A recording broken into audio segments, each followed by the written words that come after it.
오늘 하나님께서 우리에게 주신 말씀은 사도행전 4장 5절에서 12절, 요한일서 3장 16절에서 24절, 요한복음 10장 7절에서 18절 말씀입니다. 여러분들은 나는 선한 목자다 라고 하는 주의 말씀을 들을 때 어떤 생각이 떠오르십니까? 아마 우리가 가장 흔하게 볼 수 있는 성화들이 있죠. 어린 양을 안고 서 있는 주님의 어떤 모습을 그려놓는 그런 성화를 떠오르기도 하고요. 좀 따뜻함, 뭔가 의지하고 보살펴 주시는 분이라고 하는 이미지를 우리가 생각합니다. 근데 오늘 읽어드린 이제 본문 말씀을 보면 주님을 반대하는 사람들은 나는 선한 목자다라고 하는 이 말씀을 듣고서도 그들은 전혀 그런 이미지를 떠올리지 않습니다. 오히려 분노하고 그리고 그를 없애버리겠다라고 하는 그런 반응이 나오죠. 19절과 20절과 21절 또 39절 이렇게 오늘 읽은 본문은 아닙니다만 뒤에 이렇게 이제 보면 그런 반응들이 나오고 있습니다. 결국 같은 말씀이라도 같은 말이라도 언제 어디서 누구에게 들었느냐에 따라서 우리는 모두 다 반응이 달라질 수 있다라고 하는 것을 생각해 봅니다. 우리가 선한 목자라고 하는 이 성서의 말씀을 2000년 동안 듣고 또 전하고 세계 곳곳에서 전하고 있지만 어떤 분들은 그런 따뜻함, 교회에 대해서 따뜻함, 또 주님에 대해서도 그런 이미지를 떠오르지만 사람들은 그 같은 말을 듣고서도 전혀 다른 모습으로 바리새인들처럼 분노하는 사람들도 있을 수 있다라고 하는 것을 생각하게 됩니다. 마이크가 너무 값싼 걸 사놔서 그런가 이렇게 소리가 접속이 됐다 안 됐다 하고 있습니다. 오늘 말씀은 요한복음 9장에서 소경을 치유해 주신 이야기의 뒷부분이라고 할 수 있습니다. 요한복음 9장에 보면 주님께서 태어날 때부터 소경이었던 사람을 치유해 준 이야기입니다. 그런데 이제 발세파 사람들은 그 치유받은 사람의 이야기를 듣고 나타난 반응입니다. 발세파 사람들은 소경이 눈을 떴다라고 하는 이 놀라운 사건을 보고 전혀 놀라워하거나 기뻐하거나 하지 않습니다. 어떤 반응을 하느냐? 안식일에 치유를 하다니, 안식일을 범하다니 라고 하는 것에 대해서 분노하고 말합니다. 그래서 이 소경의 이야기를 같은 사건인데도 그 소경이 치유받은 사람들은 기뻐하고 정말 자신이 삶이 새로워졌다라고 고백하는데 바리새인들은 누가 어디서 언제 고쳤는지에 대해서 하고 분노하고 있습니다. 그래서 안식일법을 어긴 것에 대해서 분노하고 그래서 그 사람은 능력이 있어도 그 사람 하나님이 보낸 사람이 아니다 라고 단죄를 합니다. 그런데 치유받은 사람은 어떤 생각이겠어요? 안식일이든 그게 성전이든 바깥이든 자신의 삶에 있어서 이 놀라운 변화를 불러오신 그분이야말로 하늘에서 보내신 분이시고 정말 나에게 있어서는 구원자이십니다라고 고백하는 것이 당연하지 않겠습니까? 그러니까 고통받는 사람의 삶의 입장에서 이 이야기를 보지 않고 안식일이라고 하는 종교의 틀로 이 문제를 바라봤을 때 바리새인들과 같은 반응이 나타나게 되는 것입니다. 그리고 사도행전 오늘 본문 말씀을 이제 보면 사도행전 이야기도 오늘 4장입니다만 3장에 있는 이야기의 뒷부분입니다. 3장에서 보면 성전의 입구에 안진뱅이로 살면서 동냥을 했던 그 사람을 고쳐주는 이야기입니다. 그래서 대제사장과 율법학자들이 베드로와 요한을 불러다가 당신들은 무슨 권세로 무슨 이름으로 이 사람을 낫게 했느냐라고 묻습니다. 어떤 똑같지 않습니까? 바리새 요한복음에 있는 사람들도 그렇고 여기 사도행전에 나와 있는 그 제사장과 율법학자들이 그렇습니다. 그래서 베드로가 대답합니다. 나사렛 예수의 이름으로. 당신들이 십자가에서 못 박아서 죽인 바로 그 사람, 하나님이 살리신 바로 그 사람 나사렛 예수의 이름으로 그를 낫게 했다라고 당당하게 이야기합니다. 그리고 그 이야기에 그 뒤이어서 보면 율법학자들이 깜짝 놀랍니다. 여러분 이 이야기를 할 때 베드로의 표정을 한번 상상을 해보십시오. 대제사장과 율법학자들 앞에 불려나가서 넌 도대체 누구의 이름으로 왜 무슨 권세로 어플을 했느냐라고 지금 추궁당하고 있을 때 거기에서 말하는 베드로의 얼굴은 어떤 표정이었을까요? 그의 목소리는 어땠을까요? 정말 당당하고 딱 버티고 서서 당신들이 죽인 나사렛 예수, 하나님이 살리신 나사렛 예수의 이름으로 우리를 했다라고 말할 때 그의 표정과 그의 목소리를 생각해 보면 정말 당당하게 말했을 것이라 생각합니다. 그래서 그 뒤에 보면 오히려 대제사장들이 깜짝 놀랍니다. 저 사람들 배운 거 없는 사람들인데 어떻게 저렇게 담대하게 말할 수 있느냐라고 깜짝 놀랐다라고 하는 대목이 있습니다.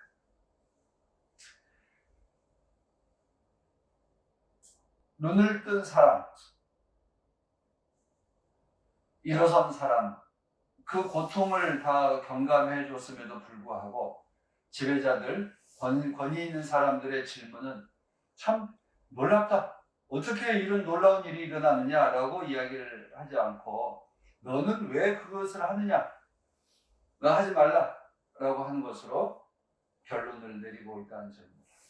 그리고 거기에 대해서 예수님이나 베드로나 모두 다 하나님께서 하신 일에 대해서 내가 하는 것이 마땅하다라고 하는 태도, 그리고 치유받은 사람들, 눈뜬 사람이나 일어선 이제 그 거지의 이야기나 그들은 자신의 삶이 변화된 것에 대해서 감사와 찬양을 하는 것, 아마 이것이 우리 기독교가 인류가 살아오는 기본적인 방식이라고 생각합니다.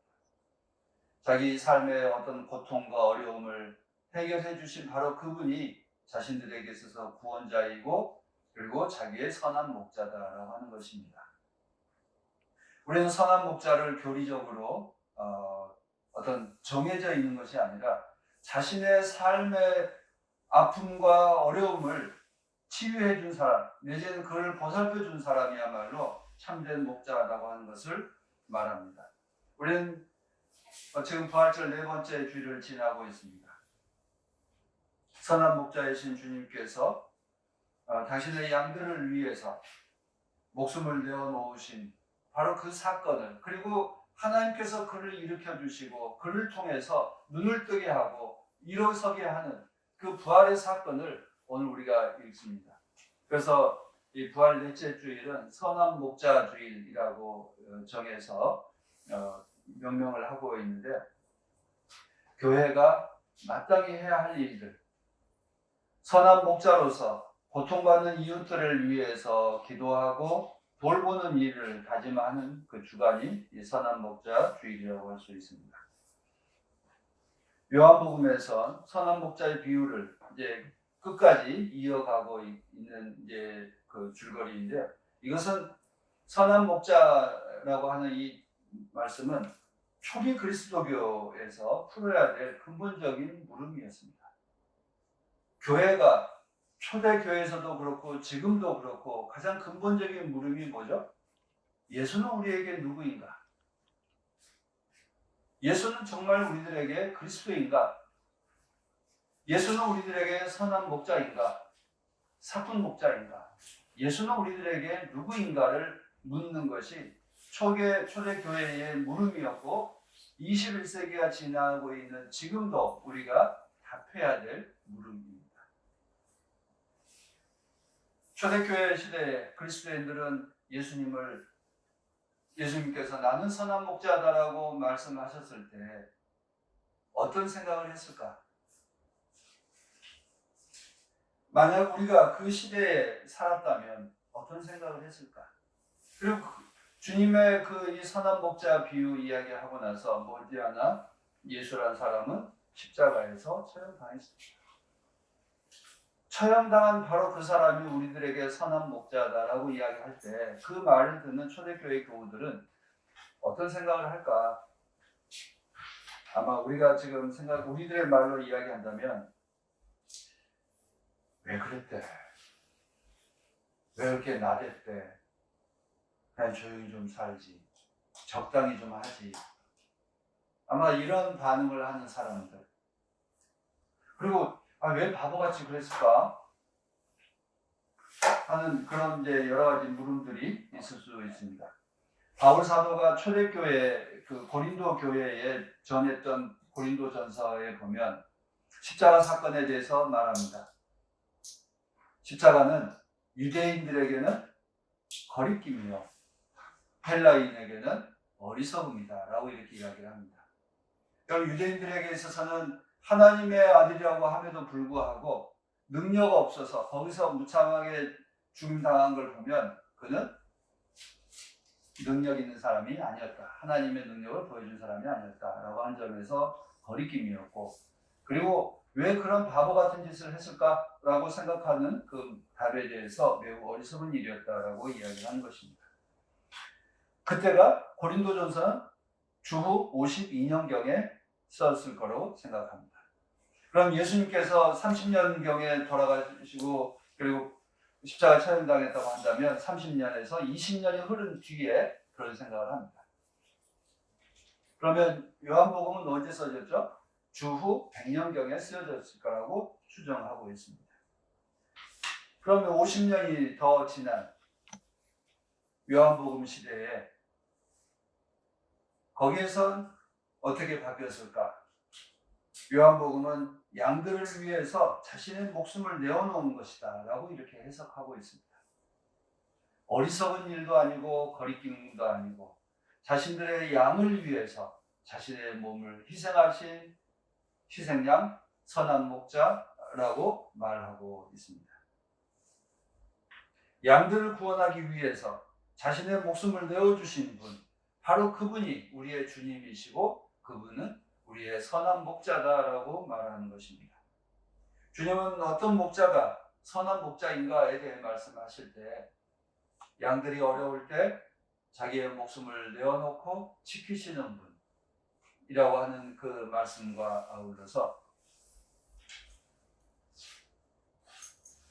그리고 잃어버린 양들을 언제나 찾고 다니시는 그 분으로 우리들에게 말하고 있습니다. 선한 목자는 진실한 목자, 진정한 목자라고 하는 좋은 목자라고 하는 말인데요. 칼로스라고 하는 좋다, 진정하다라고 하는 말을 하고 있습니다. 거기에 대해서 반대는 사꾼 목자, 도둑이라고 이야기를 합니다.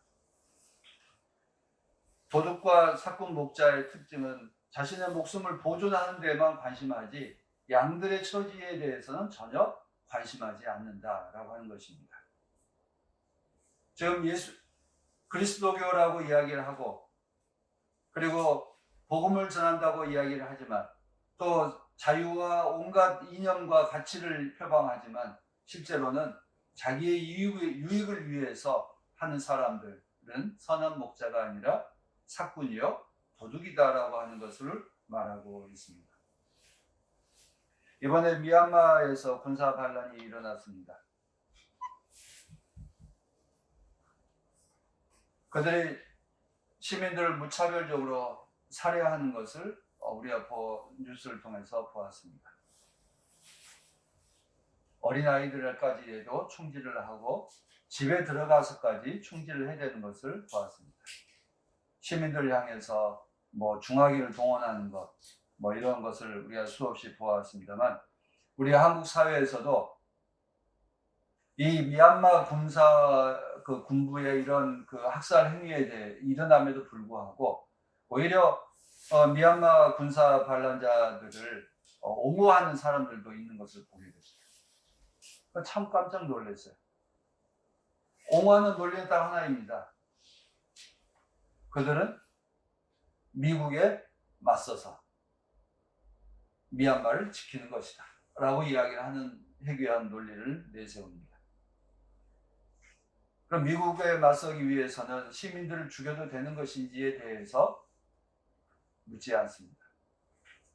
미얀마 군사 반란자들은 결국 그들이 그 반란을 일으킨 건 딱 하나입니다.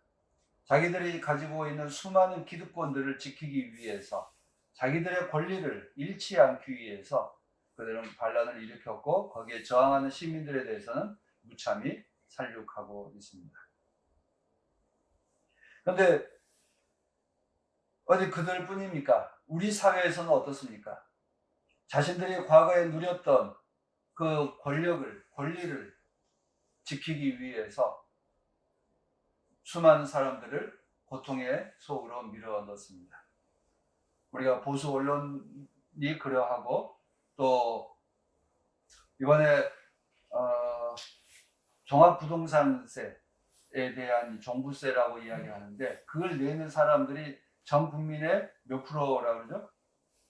1%도 안 되는 한 50만 명 정도가 세금을 그 종부세를 낸다고 합니다.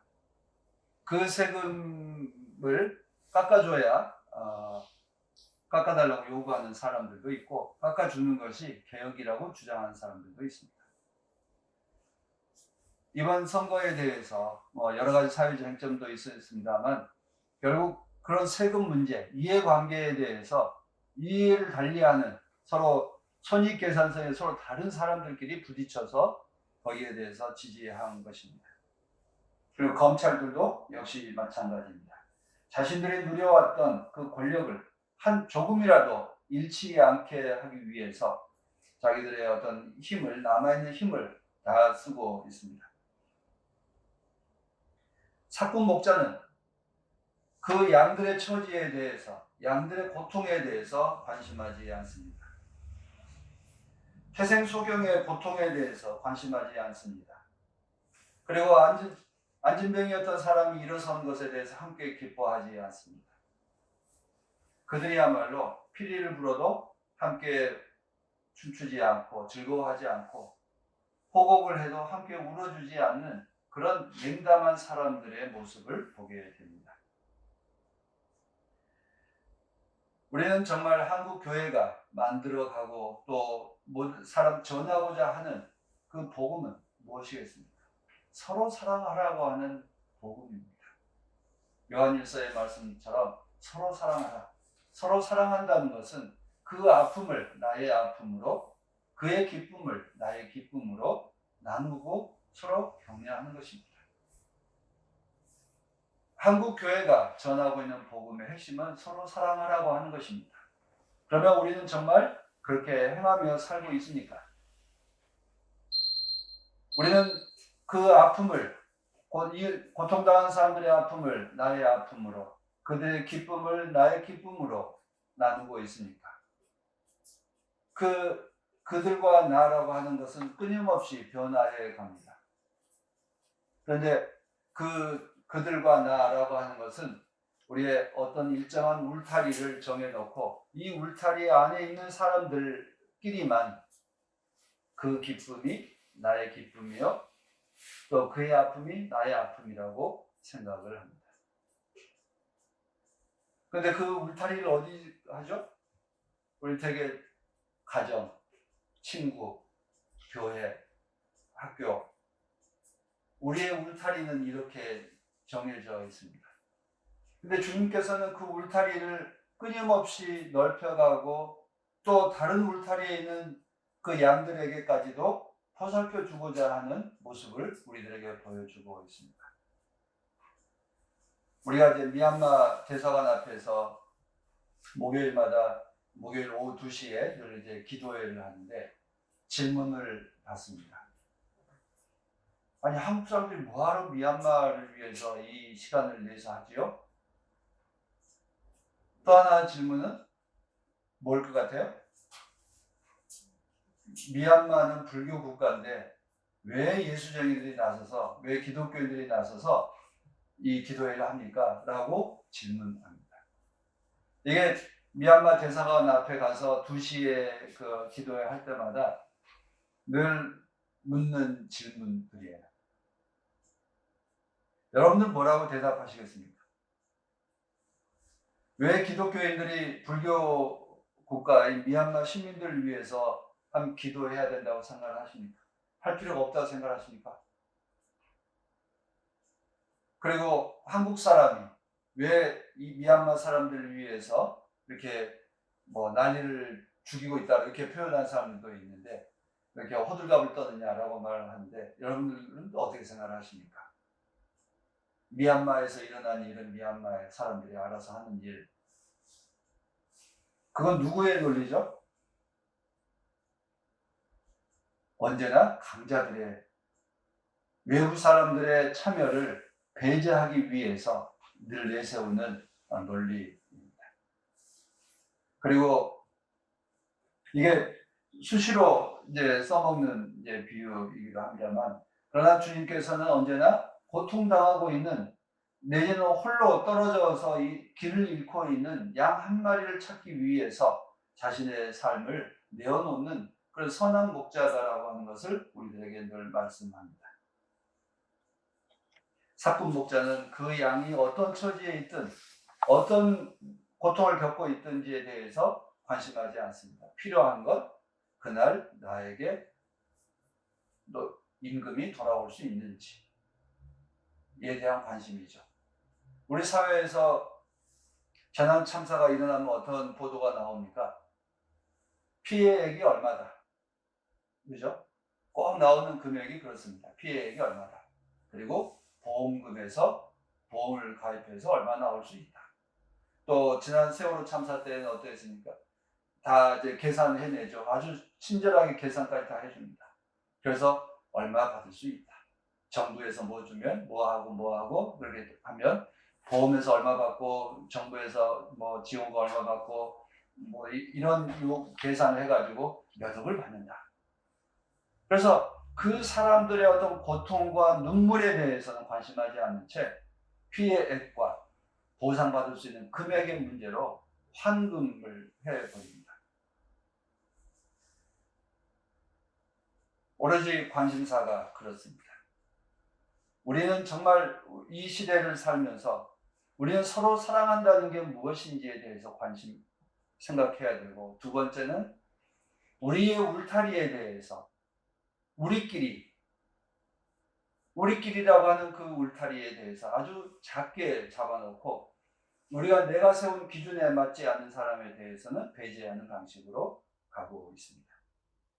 그러나 주님께서는 언제나 다른 울타리에 있는 양들도 나는 함께 먹이고 그들에게도 나의 음성을 들려주겠다라고 말씀하고 있습니다.